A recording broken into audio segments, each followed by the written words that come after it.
ಮೊನ್ನೆ ಗೋಪಾಲ್ ಕೃಷ್ಣ ಅವರು ಹೇಳಿದ್ದಾರೆ ಮಂತ್ರಿಗಳು ರಾಜೀನಾಮೆ ಕೊಡಬೇಕು ಅಂತ. ಅನುದಾನನೇ ಸಿಗ್ತಾ ಇಲ್ಲ ಅಂತೇಳಿ ಕಾಗೆ ಅವರು ಹೇಳಿದ್ದಾರೆ.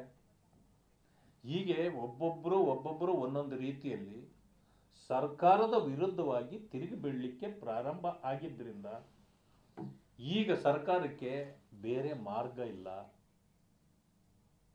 ಮುಖ್ಯಮಂತ್ರಿಗಳು ಈ ವಿಚಾರವನ್ನ ಅರಿತು ತಕ್ಷಣ ರಾಜೀನಾಮೆ ಒಗೆದು ಹೋಗ್ಬೇಕು. ಅವರು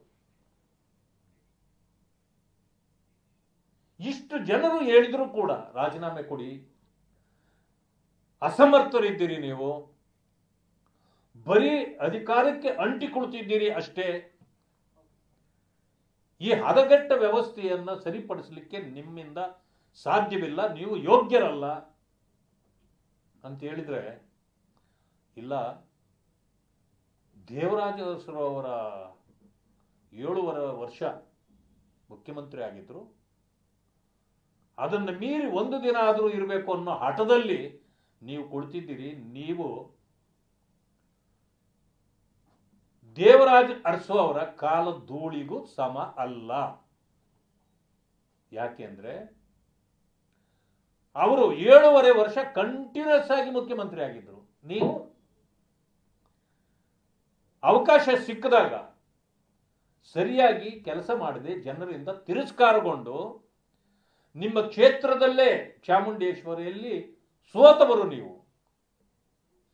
ಅದಾದ ನಂತರ 5 ವರ್ಷಗಳ ಗ್ಯಾಪ್ ಅಲ್ಲಿ ಆಮೇಲೆ ಬಂದು ಇವತ್ತು ನೀವು ಮುಖ್ಯಮಂತ್ರಿ ಆಗಿರೋದು. ಅವರ ಇದನ್ನ ನೀವು ಕಂಟಿನ್ಯೂಸ್ ಆಗಿ ಅವರು ಗೆದ್ದು ಆಗಿದ್ದರಿಂದ ಆ ಒಂದು ಇದನ್ನು ಮುರಿಯಲಿಕ್ಕೆ ನಿಮಗೆ ಸಾಧ್ಯ ಇಲ್ಲ. ಅದರ ನೆಪದಲ್ಲಿ ಈ ರಾಜ್ಯಕ್ಕೆ ಅನ್ಯಾಯ ಮಾಡಬೇಡಿ,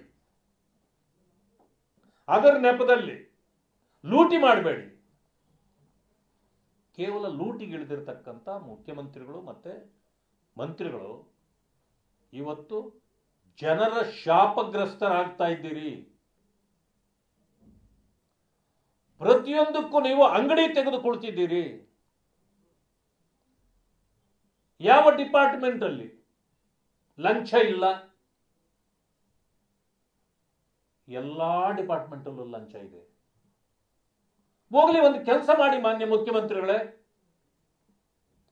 ಜನರು ಕೂಡ ಕನ್ಫ್ಯೂಷನ್ ಅಲ್ಲಿದ್ದಾರೆ.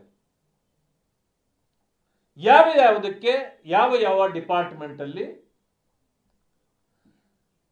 ಎಷ್ಟು ಹಣ ಕೊಟ್ರೆ ಕೆಲಸ ಆಗುತ್ತೆ ಅನ್ನೋದನ್ನ ನೋಟಿಸ್ ಬೋರ್ಡ್ ಆದ್ರೂ ಹಾಕ್ಬಿಡಿ.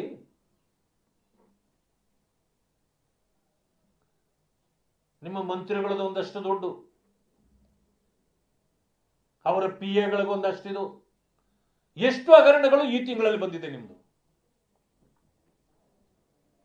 ಬಿಟ್ಕಾಯಿನ್ ನಲ್ಲಿ ಹೂಡಿದ್ದಾರೆ, SP ಬಂತು, ಅವರ ಮೇಲೆ FIR ಹಾಕ್ಲಿಕ್ಕೆ ನಿಮಗೆ ಯೋಗ್ಯತೆ ಇಲ್ಲ. ಅದಾದ ಮೇಲೆ ತಿಮ್ಮಾಪುರ ಅವ್ರದ್ದು ಬಂತು, ಅವ್ರದ್ದು ಈಗಾಗಲೇ 3ನೇ ಹಗರಣ ಇದು. ಮೊದಲು ಟ್ರಾನ್ಸ್ಫರ್ ದಂಧೆ ನಡೆಯಿತು, ಅದರಲ್ಲಿ ಅವ್ರನ್ನ ರಕ್ಷಣೆ ಮಾಡಿದ್ರಿ. ಎರಡನೇದು, ಅಲ್ಲಿ ಸರ್ಕಾರಿ ಜಮೀನು, ಶುಗರ್ ಫ್ಯಾಕ್ಟರಿ ಏನೋ ಮಾಡ್ತಿದ್ದಾರೆ, ಸರ್ಕಾರಿ ಜಮೀನು ಒತ್ತುವರಿ ಮಾಡಿದ್ದನ್ನು ಅದರಲ್ಲಿ ರಕ್ಷಣೆ ಮಾಡಿದ್ರಿ. ಈಗ ಈ SP ಇವರ ಇದರಲ್ಲೂ ಕೂಡ ಅಧಿಕಾರಿಗಳಿಂದ ಸುಲಿಗೆ ಆಗ್ತಿತ್ತು ಅನ್ನೋದು ನಿಮ್ಮ ಮುಂದೆನೆ ಬಂತು.